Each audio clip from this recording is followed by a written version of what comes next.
అప్పుల బాధలు వెంటాడుతున్నాయా? అయితే 6 జేవిఆర్ వారి జాతిరత్నాలు ధరించండి. నమస్తే, వెల్కమ్ టు మనం టీవీ. అమెరికాలో భారతీయుడిని చాలా దారుణంగా, కిరాతకంగా నరికి చంపారండి. చాలా బాధాకరమైన విషయం. అమెరికాలో ఒక భారతీయుడిని అత్యంత దారుణంగా, పాశవికంగా, అమానుషంగా తల నరికి చంపినటువంటి ఘటన. ఇది పత్రికల్లో కూడా వచ్చింది వార్త. డల్లాస్లో భారతీయుడి హత్య. వాషింగ్ మిషన్ వాడొద్దన్నందుకు తల నరికి చంపిన ఉన్మాది. వాషింగ్ మిషన్ వాడొద్దు అన్నందుకు ఆగ్రహంతో అక్కడ ఉన్న ఒక తెల్ల జాతీయుడు, అమెరికా వాడు, మన భారతీయుడిని అత్యంత దారుణంగా నరికి చంపేశాడు. కింద పడ్డ తలను కాలితో తన్ని చెత్తబుట్టలో వేసినటువంటి వైనం. తల తెగి కింద పడితే దాన్ని కాలుతో ఫుట్బాల్ ఆడుకున్నట్టు ఆడుకున్నాడు. ఎంత దారుణం చూడండి. అసలు ఈ ఘటన ఏ విధంగా జరిగిందో ఒక్కసారి మీకు ఎక్స్ప్లెయిన్ చేస్తా. స్క్రీన్లో ఒక బాక్స్లో కూడా ఆ సీసీ కెమెరాలో రికార్డ్ అయింది. అతను దాడి చేసే దృశ్యాలు, తల పట్టుకొని వెళుతున్నటువంటి దృశ్యాలు స్క్రీన్ మీద ప్లే అవుతున్నాయి. ఒక్కసారి మీరు కూడా చూడొచ్చు. అసలు ఈ ఘటన ఏ విధంగా జరిగింది? ఇక్కడ సూట్స్ మోటెల్ అని ఉంది డల్లాస్ డౌన్ టౌన్లోని సూట్స్ మోటెల్లో మేనేజర్గా పనిచేస్తున్న చంద్రమౌళి నాగమల్లయ్య అతని ఫ్యామిలీతో పాటు అక్కడ వర్క్ చేస్తూ ఉంటాడు. వాళ్ళ భార్య, వాళ్ళ కుమారుడు అక్కడే ఉన్నారు. ఫ్రంట్ ఆఫీసులో భార్య, కుమారుడు ఉన్నారు. అక్కడ సూట్స్ మోటెల్లో వర్క్ చేస్తుంటే సహోద్యోగి, అందులోనే పనిచేసే ఒక అమెరికన్, ఒక విషయంలో గొడవ వచ్చింది. గొడవ అంటే ఎప్పటి నుంచో ఏదో పగ ఉన్నట్టుందండి. లేదంటే ఇంత దారుణంగా కత్తి తీసుకుని నరికి చంపేంత పరిస్థితి ఉండదు. ఆ మోటెల్లో వాషింగ్ మిషన్ ఉంది, అది సరిగా పనిచేయట్లేదు. అదే విషయాన్ని అతనికి చెప్పాడు, ఇది పనిచేయట్లేదు, దీన్ని వాడొద్దు అని. భాష సమస్య ఉంది.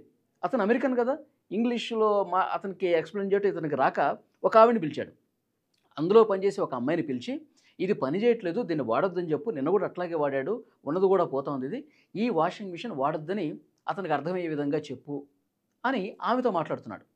ఈ అమెరికన్ ఎవడైతే ఉన్నాడో మార్టినెజ్, ఇతని పేరు మీకు ఒకసారి చెప్తాను. మార్టినెజ్కి ఆ అమ్మాయికి చెప్తున్నటువంటి సమయంలోనే వీడికి కోపం వచ్చేసింది. ఎక్కడలేని కోపం వచ్చింది. ఏదైనా సమస్య ఉంటే, ఏదైనా ప్రాబ్లం ఉంటే నాకు చెప్పాలి కదా, వీడు ఎందుకు ఆ అమ్మాయితో చెప్తున్నాడని చెప్పి లిటరల్గా చొక్కా పట్టుకుని పిడుగుద్దులు కురిపించాడు. ముఖం మీద ఫాట్ మన కొట్టాడు. వీడికేం అర్థం కావట్లా. తర్వాత నేను అది కాదురా బాబు అని చెప్పి మళ్ళీ ఆ అమ్మాయితో మాట్లాడే ప్రయత్నం చేస్తుంటే అక్కడ ఒక పదునైనటువంటి ఆయుధం తీసుకొని, ఒక కత్తి తీసుకొని నరకటానికి వచ్చి ఆ కత్తితో పొడిచాడు. ఆల్రెడీ పొట్టలో 2 సార్లు పొడిచాడు, వీపు మీద పొడిచాడు, చేతుల మీద పొడిచాడు. అతనికి ప్రాణభయంతో చంపేస్తున్నాడని చెప్పి పారిపోతా ఉన్నాడు. పారిపోతుంటే ఇంకా వెనకాల పడి ఆ పదునైన కత్తి తీసుకొని ఒక్క వేటేశాడండి. మెడ మీద వేస్తే తల అవతల పడింది, శరీర భాగం మొండెం ఇటు పడింది. ఆ తర్వాత ఏం చేశాడో తెలుసా? ఆ తల పట్టుకుని కొంత దూరం వెళ్ళాడు, కింద వేసాడు, కాలుతో ఫుట్బాల్ ఆడినట్టు 2 సార్లు ఆడాడు. మళ్ళీ జుట్టు పట్టుకొని ఆ ఊడిపోయినటువంటి తల తీసుకొని కొంత దూరం పోయి చెత్తబుట్టలో వేశాడు. ఎంత దారుణం చూడండి. ఒక భారతీయుడిని, అమెరికాలో బతకటానికి వెళ్ళినటువంటి ఒక భారతీయుడిని అత్యంత పాశవికంగా, అమానవీయంగా చంపేస్తారా? ఇంత దుర్మార్గమా? ఆ కంపెనీలో ఉన్నటువంటి వాళ్ళ ఫ్యామిలీ, భార్య, కుమారుడు కూడా షాక్ అయిపోయారు. అసలు ఏం అర్థం కాల. ఈ దాడి చేసే సమయంలో కూడా ఆల్రెడీ కొడతా ఉన్నాడు కదా, ముందు ఆపే ప్రయత్నం చేశారు, వినిపించుకోవాలా. ఇక కత్తి దొరికితే దాంతో చంపేసి తల నరికేసి ఆడుకున్న పరిస్థితి. ఎంత దుర్మార్గం చూడండి. ఇక్కడ నాకు అనిపిస్తుంది ఏంటంటే, ఆ మార్టినెజ్ అనేవాడు తెల్లవాడు, వాడికి జాతి అహంకారంతో ఇలాంటి దుర్మార్గానికి పాల్పడ్డాడు అనిపిస్తుంది.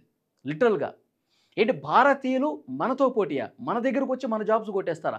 మన దగ్గరకు వచ్చి మన పొట్ట కొడతారా? మనతోనే గొడవ పెట్టుకుంటారా? మనకంటే ఉన్నతంగా ఎదుగుతారా? మనకంటే వాళ్ళు అద్భుతంగా ఇక్కడ పని చేసుకుంటూ ఆస్తులు సంపాదించుకుంటారా? ఈ కోపం, ఈ జాతి అహంకారం వాళ్ళలో కనిపిస్తోంది. గతంలో మనం చూసాం, అమెరికాలో పెద్ద ఎత్తున ఆందోళన చేయలేదా? వలసలు ఇక్కడ వద్దు, అమెరికన్సే ఉండాలి, వేరే ప్రాంతాలు వద్దు, వాళ్ళు ఇక్కడ ఉండొద్దని చెప్పి పెద్ద ఎత్తున వలసదారులకు వ్యతిరేకంగా అమెరికాలో ఆందోళన జరిగినాయి కదా.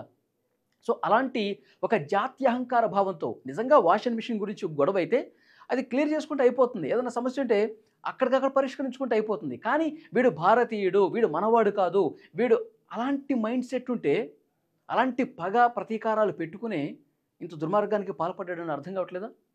ఇక్కడ భారతదేశంలో ఉన్న అధికారులు వెంటనే దీని మీద రియాక్ట్ అయ్యారు. అక్కడ బాధిత కుటుంబ సభ్యులతో కూడా మాట్లాడారు. ఆ కుటుంబానికి ఏ విధంగా న్యాయం చేయాలి. ఈ మార్టిరేజ్ అనే వాడిని ఆల్రెడీ పోలీసులు ఇన్ఫర్మేషన్ ఇస్తే అక్కడ డలాస్లో ఉన్న పోలీసులు వచ్చి వాడిని అరెస్ట్ చేసి కూడా తీసుకెళ్లారు. వాడి చరిత్ర కూడా చాలా బ్యాడ్గా ఉంది.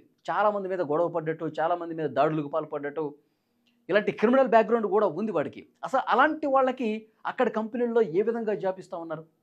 క్రిమినల్ హిస్టరీ ఉన్న వ్యక్తికి ఏ విధంగా అక్కడ కంపెనీస్ జాబ్స్ ఇస్తా ఉన్నాయి? దీన్ని కూడా చెక్ చేసుకోవాల్సినటువంటి అవసరం ఉంది. ఇక్కడ అధికార యంత్రాంగం ఆ కుటుంబ సభ్యులతో మాట్లాడి వాళ్ళు ఆ చనిపోయినటువంటి కుటుంబానికి ఏదైతే పరిహారం అందజేయాలో దాన్ని అందిస్తామని చెప్తా ఉన్నారు. మీకు ప్రభుత్వం, ఇక్కడి ప్రభుత్వం అండగా మీకు ఉంటుందని కూడా భరోసా ఇచ్చే ప్రయత్నం చేశారు. కానీ ఒక ప్రాణం పోయింది కదా, ఒక ప్రాణం పోయింది. డెఫినెట్గా వాడికి అత్యంత కఠినమైన శిక్ష పడాలి. ఎందుకంటే అమెరికాలో పనులు చేసుకుంటున్నటువంటి మన భారతీయులు, ఈ వ్యక్తి మన తెలుగువాడు కానీ కన్నడవాడు కానీ అయ్యి ఉంటాడని చెప్పి చెప్తా ఉన్నారు. ఇంకా పూర్తి ఇన్ఫర్మేషన్ రావాల్సి ఉంది. ఎందుకంటే అతని పేరు చంద్రమౌళి నాగమల్లయ్య. సో ఏదర్ కన్నడవాడైనా ఉండాలి, లేదంటే తెలుగువాడైనా అయి ఉండాలి. సో ఏది ఏమైనప్పటికీ భారతీయులు అలాంటి ప్రదేశాల్లో పనిచేయడం ఇబ్బందికరం. వాళ్ళ భద్రతకు, వాళ్ళ రక్షణకు పెద్ద ఎత్తున ముప్పు వచ్చినట్టే కదా. సేమ్ వాళ్ళకి రక్షణ లేదు. ఇంత దారుణమా? ఇంత దారుణంగా నరికి చంపుతారా? అసలు అమెరికాలో గన్ కల్చర్ మీదే పెద్ద ఎత్తున విమర్శలు వస్తూ ఉన్నాయి. నిన్నగాక మొన్న ట్రంప్ సన్నిహితుడిని పాయింట్ బ్లాంక్లో కాల్చి చంపేశారు కదా, దూరంగా ఉండి. అతను ఒక సభలో మాట్లాడుతుంటే దూరం నుంచి కాల్చి చంపేశారు. గన్ కల్చర్ ఎక్కువ.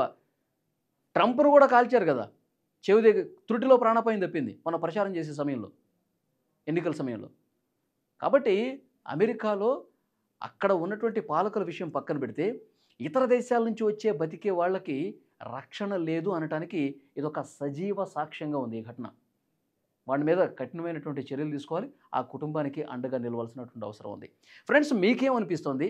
ఒక భారతీయుడిని అంత దారుణంగా ఒక అమెరికన్ తల నరికి చంపి ఆ తలను తీసుకెళ్లి చెత్తబుట్టలో వేశాడంటే మీకేమనిపిస్తుంది? జాతి అహంకారమేనా? ఇంకేదైనా కారణం ఉంది అని చెప్పి మీరు అనుకుంటున్నారా? Please comment.